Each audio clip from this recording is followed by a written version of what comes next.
오늘 이 시간 여러분의 발걸음이 복되어서 우리 2층 그리고 3층 그리고 영상으로 예배드리는 모든 성도들의 크신 은혜가 임하길 주의 이름으로 축원합니다. 오늘 말씀의 제목은 주와 함께 날아오르는 갑진년 되게 하소서. 할렐루야.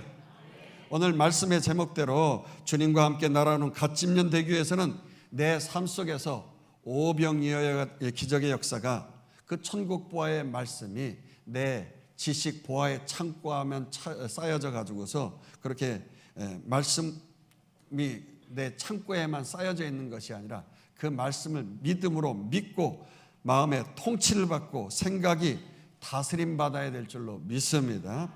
더 나아가 우리의 라이프 스타일까지도 그 말씀을 믿는 믿음 안에서 담대하게 도전적으로 할 수 있다, 하면 된다, 해보자 이러면서 말이죠, 올 한 해 여러분의 인생도 기적이 상식이 되는 그런 한 해가 되기를 다시 한번 주의 이름으로 축원합니다. 그렇습니다.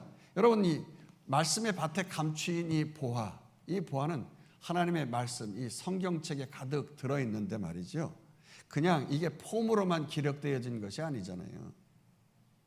여러분, 이 말씀, 내 인간의 이 조망만한 이성 가지고 말이죠, 난도질을 해가지고 그 말씀은 도대체 이해가 안 되는데 그게 되겠어? 하면서 안 되는 것은 분리해버리고 말이죠, 요거는 내가 믿을 만하니까 요건 될 거야. 그렇게 신앙생활에서는 안 되는 것입니다. 기록된 말씀이 삶에 실제로 믿음의 역사로 작동되어지고 체험되어져서 우리의 삶을 변화시키고 하늘로 날아오르는 믿음의 갑진년 되기를 다시 한번 주의 이름으로 축원합니다. 특별히 마지막 세상 심판의 때가 가까워올수록 큰 구원의 대부흥을 맞이하게 되어지는 추수 때가 있게 되어질 것이에요. 그에 앞서서 환난과 핍박과 여러 가지 자연재해를 비롯해서 전쟁과 난리의 소문과 함께 전혀 예상치 못했던 각종 질병과 같은 그런 미친 광풍이 날뛰게 되어지는 경우를 만나게 되어질 겁니다. 이게 점점 더 우리 예수님께서 많아질 것이라고, 강해질 것이라고 이렇게 말씀을 하고 있어요. 그러기에 더욱더 우린 이 오병이어의 기적과 같은 영적 기적의 말씀을 더 사모하면서 이 말씀으로 절대절명의 그 어떤 환난과 시련의 순간에도 믿음의 상황을 역전시키고 회복시켜 나갈 수 있기를 주의 이름으로 축원합니다. 그렇습니다. 오늘 본문의 제자들도 전혀 예상치 못했던 이 절대절명의 미친 광풍을 갑자기 만나게 되어진 것입니다. 얼마 전까지 저들은 인생 최고의 삶을 만끽하고 있었어요. 먹고 사는 것이 가장 문제였던 2000년. 그때 당시 로마의 이스라엘의 식민지여서 모든 걸 다 빼앗겨버리고 먹을 것도 쪼들렸던 그러한 시절이었습니다. 그런데 갑자기 예수님께서 기도를 하시자마자 제자들에게 떡과 물고기를 나누어 주었는데 그들의 손에서 이 떡과 고기가 막 늘어나는 거 아니겠어요? 자신들의 손에 쥐어졌던 그 떡이 나눌수록 계속 2만 명이 배불리 먹고도 12광주리가 남아 돌아가는 그 놀라운 기적을 맛본 거예요. 그럼 예수님 때문에 황금이 굴러 들어온 거예요. 아니, 황금이 굴러 들어온 게 아니라 황금 알을 낳는 거위가 들어온 거 아니겠습니까? 그때부터 제자들의 태도가 달라진 거예요. 세상 무서울 게 없는 거 아닙니까? 보통 의기양양한 게 아니에요. 이제는 당장 로마 황제가 살고 있는 황실로 찾아가 가지고서 아주 본때를 보여주겠다는 그러한 자신감까지 생기는 거예요. 백성들은 일단 먹는 문제를 해결해주면 열광하게 되어 있거든요. 12명의 제자가 2만 명을 배불리 먹이려고 한다고 하면 얼마나 팔 빠지게 바쁘게 움직여야겠어요. 보리떡 5개, 물고기 2마리. 이거는 어린아이 도시락이거든요. 적어도 그러니까 한 사람당 어린아이는 7개. 어른들 같은 경우에 이런 남성들은 한 30개, 그 여성들 한 15개, 20개 이렇게 드신다고 쳐도 말이죠. 이게 어마어마한 양인 거예요. 그러니 말이죠, 1분마다 하나씩 이것을 나눠준다고 해도 말이에요, 이게 막 그냥 이렇게 해가지고는 밤새요. 8, 9시간 걸려도 말이죠. 이걸 다 나눌 수가 없는 거예요. 그러니까 막 샤샤샤샤샤샤 무슨 뭐 무협 영화, 만화 영화에서 보듯이 막 샤샤샤 이 정도 가지고는 안 되는 것입니다. 그냥 막 한 10개씩 그냥 막 만들어지는 대로 그냥 막 이래가면서 이게 뭐 한 1시간 정도는 이렇게 해야 이게 적어도 2만 명이 먹을 수가 있는 양이 나올 거 아니겠어요? 12제자들이. 그런데 거기다가 말이죠. 여기도 좀 더 주세요. 그러면 말이죠. 거기 것도 뛰어가지고 막 또 주고 말이죠. 저기서도 더 주세요. 그러면 또 가서 또 뛰어가서 주고. 뭐 이러다 보니까 제자들 뭐 피곤한 줄 모르고 너무나도 기뻐가지고 뭐 사람들한테 뭐 불려다니는 것 때문에 아유 감사합니다. 아유 감사해요. 또 주시네요. 그냥 요것만 먹으면 끝날 줄 알았는데 더 주세요. 저쪽에서 그러니까 그냥 한번 손 들어봤는데 와가지고 그냥 막 그냥 잔뜩 쏟아놓고 가니 눈에 뵈는 게 누구만 뵙니까? 제자들만 뵈는 거예요. 이제는 예수님이 안중에 없어요. 빵 나눠준 제자들을 그 곁에 가지고 막 사진 찍고 막 사인 받고 뭐 누구처럼 말이죠. 뭐 그러는 지금 분위기가 막 지금 연출되고 있는 거예요. 제자들은 이미 백성들의 우상이 되어버렸고 그 순간을 엔조이하고 만끽하게 되어진 거 아닙니까? 이때 예수님은 그런 제자들을 즉시 재촉해가지고 배를 태워서 바다 반대편으로 건너가라고 하신 거예요. 이제 그러시면서 무리들을 다 흩으시게 되어진 거죠. 22절 보시도록 하십니다. 예수께서 즉시 제자들을 재촉하사 자기가 무리를 보내는 동안에 배를 타고 앞서 건너편으로 가게 하시고, 그렇습니다. 사실 군중들보다 흥분한 거는요 제자들이었던 거예요. 그러나 복 있는 사람은 절대 그런 교만한 자리, 세상 임금 삼는 자리, 오만한 자리에 앉지 아니한 줄 믿습니다. 왜냐하면 교만한 사람들은 결국 하나님을 떠날 수밖에 없기 때문에 그런 거예요. 그래서 우리 예수님은 감사하게도 제자들이 망하는 자리에 앉지 않도록 즉시 벳세다 이 들판을 떠나서 갈릴리 건너편으로 떠나도록 하신 거예요.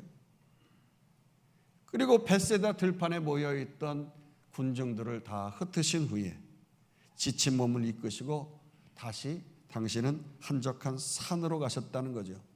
이 병행 구절인 요한복음 6장 15절에 이렇게 나와 있습니다. 읽어보십시다. 그러므로 예수께서 그들이 와서 자기를 억지로 붙들어 임금으로 삼으려는 줄을 아시고 다시 혼자 산으로 떠나가시니라.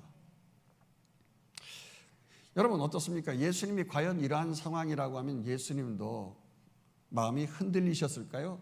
안 흔들리셨을까요? 예수님은 절대 안 흔들리셨을 거야 이런 생각을 하실 수 있습니다만 아니에요.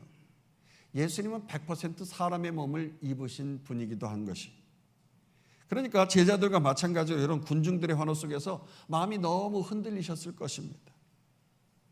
아니 예수님은 사역 초창기부터 시작해서 이렇게 악한 사탄 마귀로부터 너 나한테 한번 절해봐라. 그러면 이 세상 임금 내가 삼아줄 테니까. 그러면서 얼마나 사탄의 집중적인 공격을 받았겠습니까? 그리고 겟세마네 동산에서 마지막 십자가를 지는 순간까지도요 유혹은 계속되었던 거 아닙니까? 그래서 우리 주님께서 얼마나 괴로우셨으면 그 마지막 겟세마네 동산에서 기도하시면서 차라리 내가 십자가 안 지고 저 군중들의 평안을 위하여서 먹고 마시는 문제 위해서 좀 행복하게 평화롭게 잘 살도록 그렇게 만들어주면 어떻겠는가.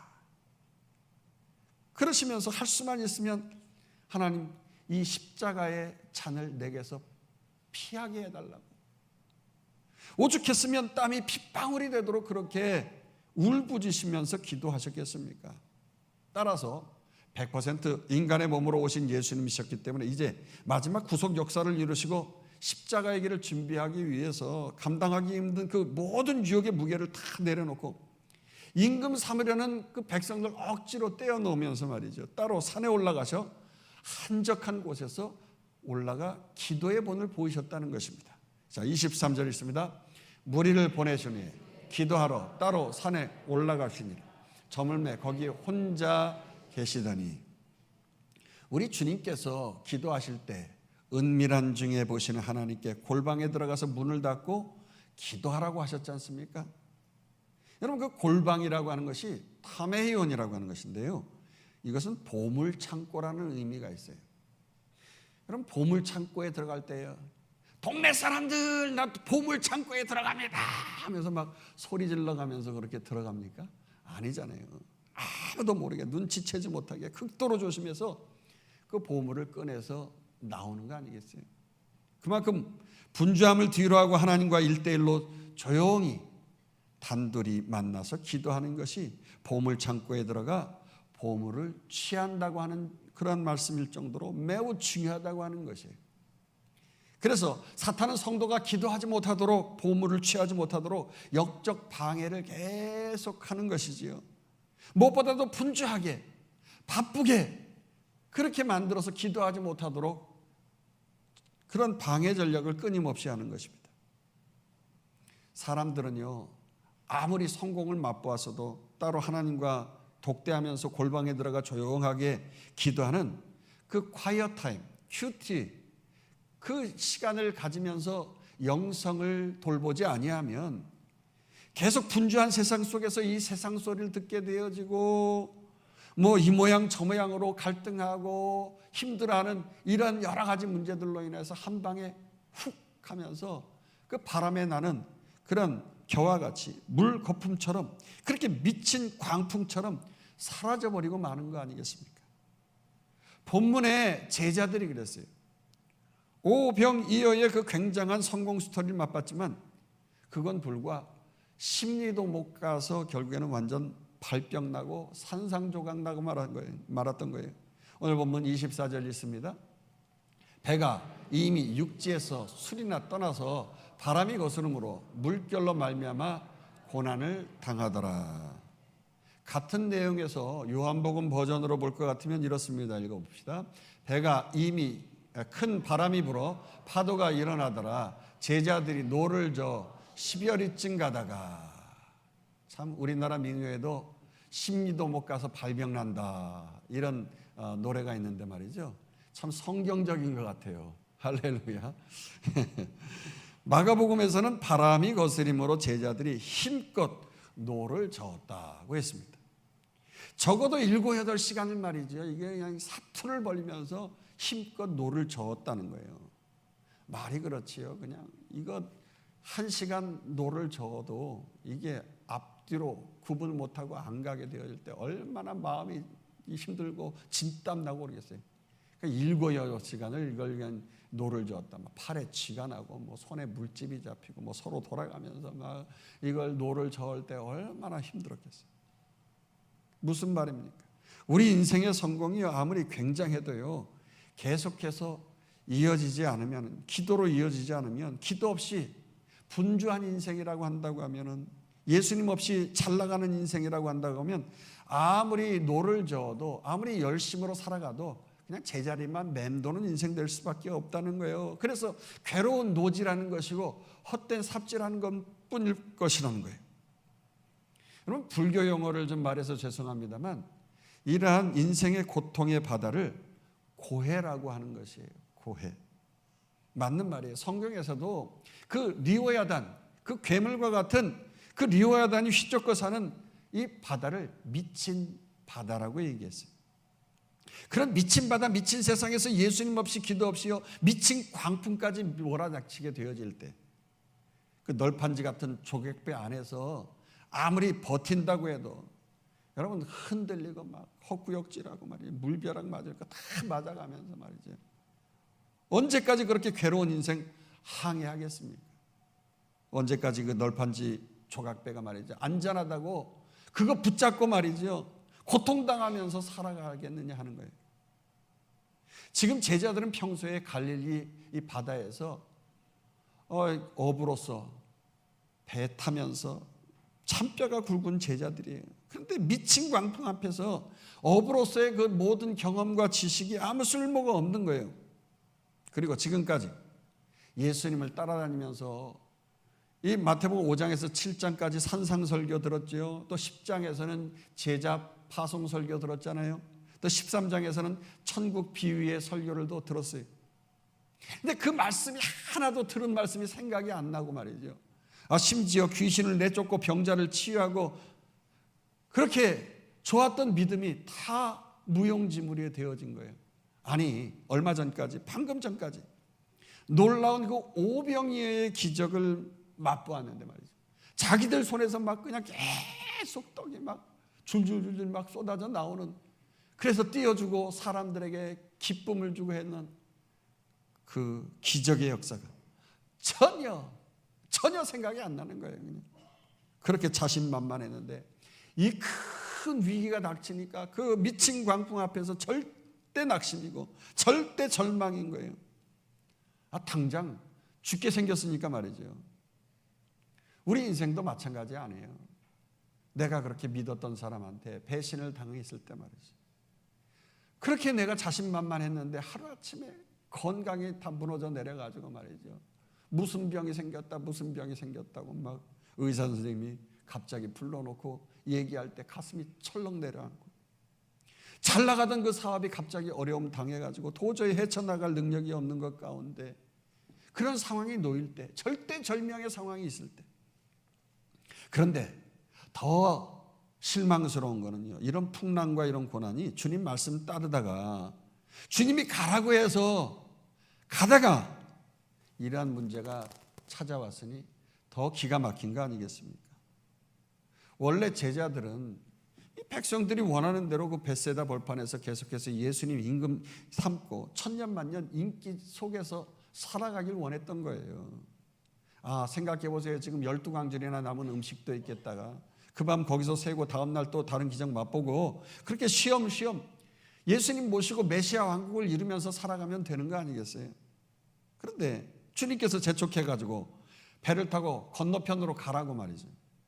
그래서 그 말씀 순종해서 간 것뿐이잖아요.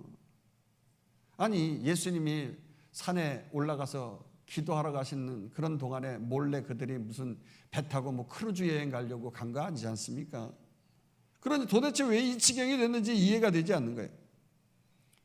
사실 그래요. 우리가 믿음 생활 안 하고 교회 안 다녀도 뭐 마음 상할 일 없지요. 어려움 당할 일 없고 그저 인생 잔잔하게 항해할 수 있지 않겠는가, 이러한 생각이 들 때가 있어요. 그러나 정말 그럴까요? 정말 우리 인생 편안할까요? 아닙니다. 이 세상은 이미 불완전해요. 에덴 동산 이후에 낙원을 잃어버린 신낙원이 되어졌기 때문에 이 세상에 리워야단 괴물이 흔들어대는 고해의 바닷속에서 우리가 삶을 살아간다니까요. 그러니까 사탄이 가만 놔두질 않는 거예요. 오히려 우리 성도들이요, 이렇게 주님의 명령 따르다 믿음 안에서 겪는 고난, 모든 위기는 그냥 우리가 당하라고, 당하다가 고통당하다 망해버리라고 하나님께서 우리에게 고난을 주시는 것이 아닌 줄로 믿습니다. 오히려 성도의 고난에는 깊은 하나님의 뜻이 있는 거예요. 우리의 고난은 고난이 아니라 믿음 안에서 당하는 풍랑과 고난은 하나님의 깊으신 뜻이 계시는데, 바로 고난을 통해서 천지 만물을 창조하시고 전능하신 그 하나님을 확실히 만나고 체험하는 특별한 은혜를 내려주시는 때인 줄로 믿습니다. 흔히 사람들은 분명히 제자들이 오병이어의 기적을 체험하고 나서 너무 기고만장하고 교만했기 때문에 겸손 안 하고 벌받은 거지, 그런 도식을 끌어맞추는 경향이 있는데 아닌 것입니다. 여러분, 우리가 잘못했다가 어려움 당한다고 하면 이 땅에 살아가는 인생 누구도 하나 남을 사람이 없는 거예요.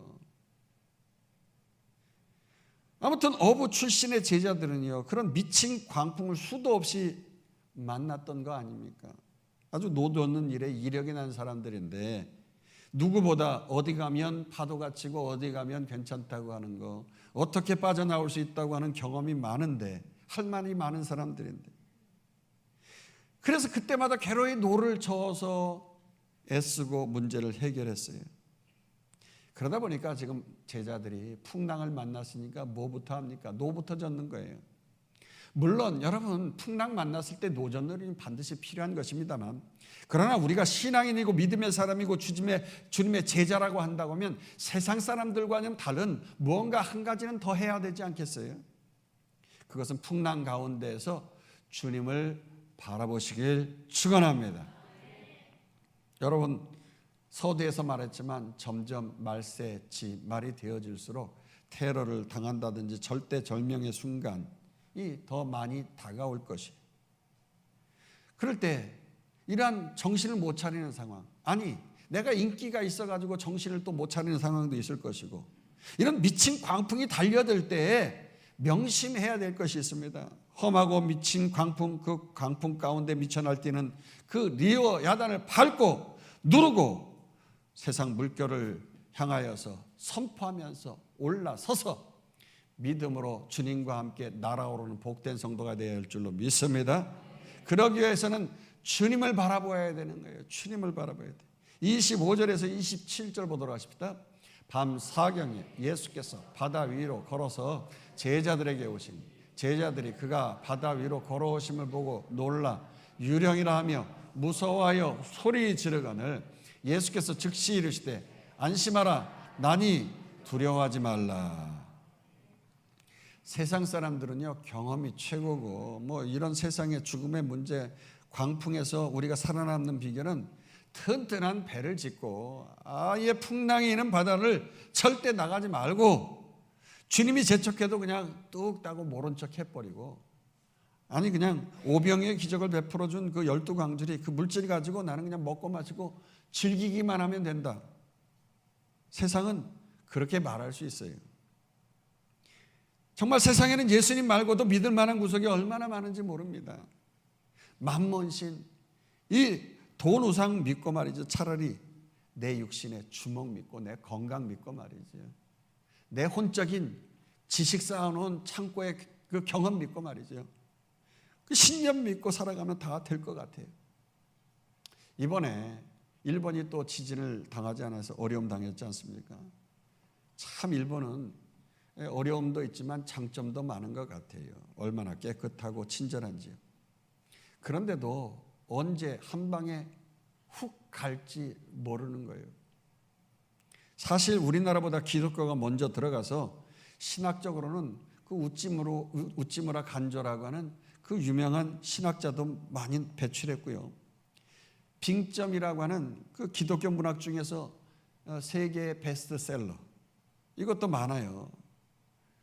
그 저술의 레벨로 보면 한국 기독교가 따라갈 수가 없어요. 우리 한국 기독교를 참 능가하는 그러한 것이 일본이에요. 그럼에도 불구하고 저들의 신앙은 문학적으로 그냥 신학적으로만 그들을 머리 지식곡간 창고에다 쌓아놓는 신앙이라고 말할 수가 있는 것이죠. 하다못해 전도도 체험이 부족한 거예요. 그래서 우리나라 성도들은 열심히 나가서 전도를 해가지고 한국의 기독교 신자들이 한 25% 이상 되어집니다만 일본에는 한 1%에서 2% 정도밖에 안 된다는 거죠. 그것도 대부분이 제1교포. 한국 사람들 제1교포가 많다는 거예요. 한마디로 일본은 믿음보다도 인간의 신념을 믿는 겁니다. 사람이 정직하게 그리고 성실하게 최선을 다해 살면 반드시 모든 걸 이룰 수 있다고 하는 그런 신념을 붙들고 살아가지 않아요. 그렇습니다. 세상에서는 뜬구름 잡는 믿음보다도 이렇게 눈에 확 띄는 이 신념이 와닿지 않아요? 뭐 열심히 으쌰 막 노를 짓고 말이죠. 으쌰 하면서 막 박수치고 서로 격려해주고 밀고 땡기고 그래가면서 일을 하면서 성실해 보이고 뭔가 그러면 믿음직스러운 것 같아요. 일본에서 지하철을 타는데 우리 지하철은 그냥 문 열었다 닫았다 문 제대로 안 닫히면 문 자꾸 장난치면 뭐 합니까? 스피커로 마이크로 막 얘기하잖아요. 장난치지 마시고 문에서 좀 떨어주시기 바랍니다. 그래서 문 열었다 닫았다 몇 번 하고 딱 닫히면 이제 가는 거예요. 이제 센서가 이제 압력 센서가 있으니까 이제 그거 이제 해서 사람이 거기에 끼었구나 안 끼었구나 이걸 아는 거 아니겠어요? 일본은 그냥 그 센서가 더 우리보다도 잘 발달되어 있던 나라 아니겠어요? 그런데 이 지하철에서 그 운전하는 그분이 운전수가 내려가지고 뒤를 보면서 막 뭐라고 일본말로 막 이렇게 손가락질하면서 막 이래요. 그러면 중간에 있는 사람이 뭐 수신호를 막 하고 그 뒤에 있는 사람도 손으로 막 뭐 이렇게 하면서 막 얘기를 해. 내가 볼 때는 뭐 잘 됐냐, 사람이 탔냐, 문이 닫혔냐, 어쩌냐, 열렸냐, 뭐 이런 걸 체크를 하는 거예요. 중간 사람한테 또 뒷 사람한테. 그리고 나서 확인하고 나면 그 다음에 타고 또 이제 쫙 이제 가는 거예요. 야, 그러니 그냥 센서로만 해서 그냥 마이크 하고서 얘기만 해도 될 텐데 그냥 성실하게 사람이 있나 없나 갇혔는가 끼었는가 뭐 확인한 다음에 없으면 출발 하고서 그 다음에 딱 타고서 가는 거예요. 참. 그런데 이런 일본의 성실함과 신념, 이게 제조업을 또한 살린 거 아니겠어요? 장인 정신을 또 살린 거 아니겠어요? 그리고 또 식당업 같은 경우에도 말이죠. 우동 국물 조상 대대로 이거 물려받은 거 말이죠. 이 된장 뭐 이런 거 뭐 그런 것들 조상 대대로 뭐 그래서 그들이 만들어내는 그런 것들 대단한 거라고 막 자랑을 해요. 저희 집사람도 말이죠. 소쿠리를 일본에서 가져왔는데 어머 이 소쿠리 봐. 이게 그냥 여보 이거 봐. 이게 발이 그냥 얼마나 그냥 정갈하게 똑같이 이렇게 돼 있고 아유 중국산 보니까 막 손이 벨 것 같고 막 저도 보니까 막 그래요. 근데 그냥 일본산은 말이죠. 그냥 얼마나 그냥 이제 이렇게 잘 만들었는지. 그러니까는 이걸 써야 되는데 집사람은 이게 일본 거는 안 쓰고 중국산 그냥 거기다 종이 얹어가지고서 대충 쓰다가 버려버리고 일본 거는 고이 모셔놓고 그러니 이게 팔립니까? 안 팔리는 거예요. 계속 모셔만 놓고 있으니까.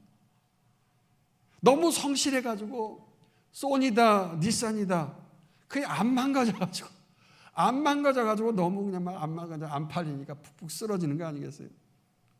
저들의 성실함과 근면과 그 정직함이 그 신념이 되어졌는데 그 신념이 저들을 또 망하게 만들어. 사실 우리나라 반도체보다 일본의 반도체는 처음부터 세계를 석권하고 감히 범접할 수가 없어요.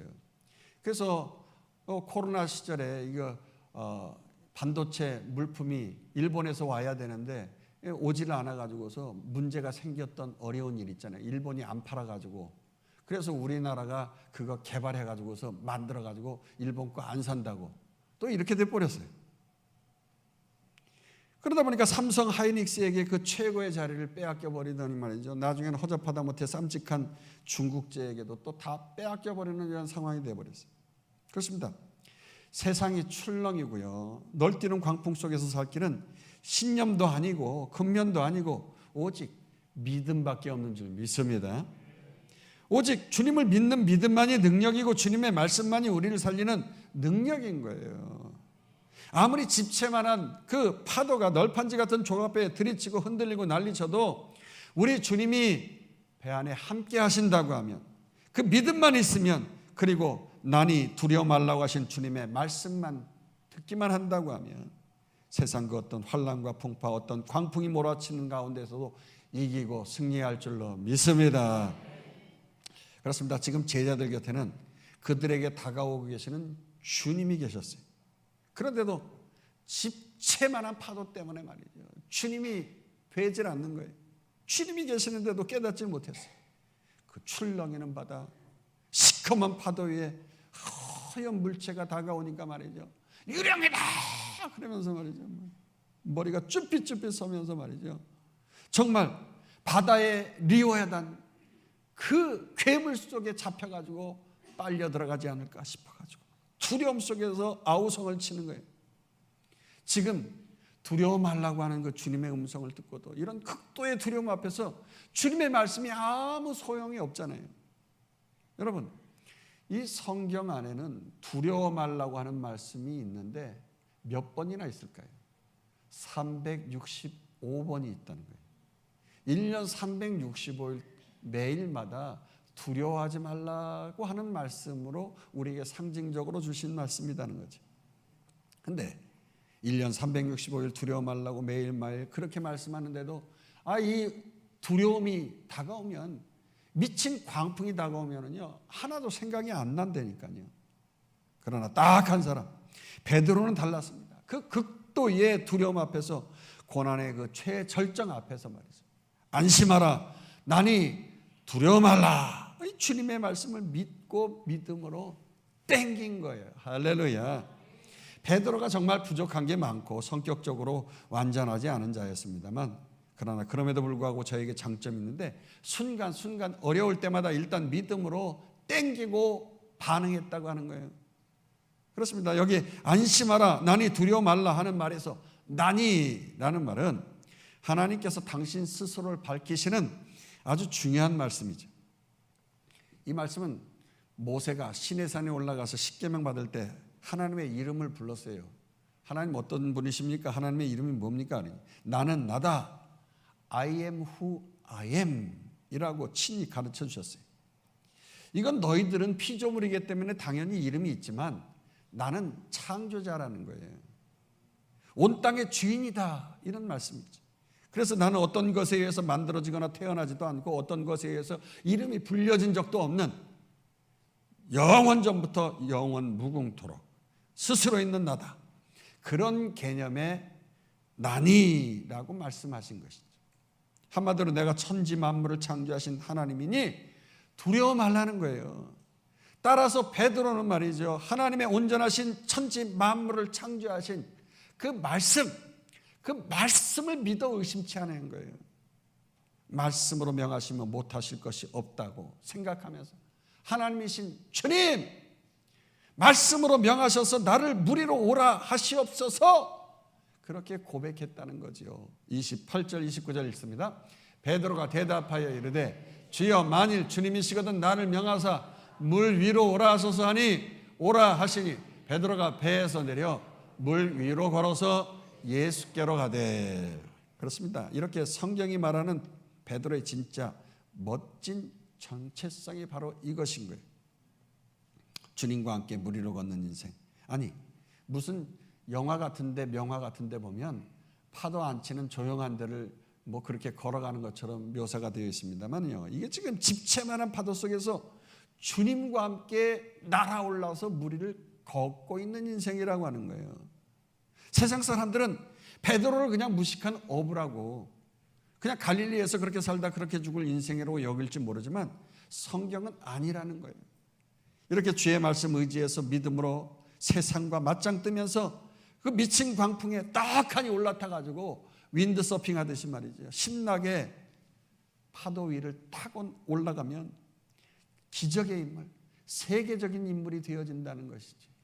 그래서 지금 나라를 식민지 삼아서 피를 쪽쪽 빨아먹었던 그 로마가 저를 기념하기 위해서 이런 베드로 성당을 지어줄 정도로 세계적인 인물이 되어줄 줄 누가 알았겠습니까?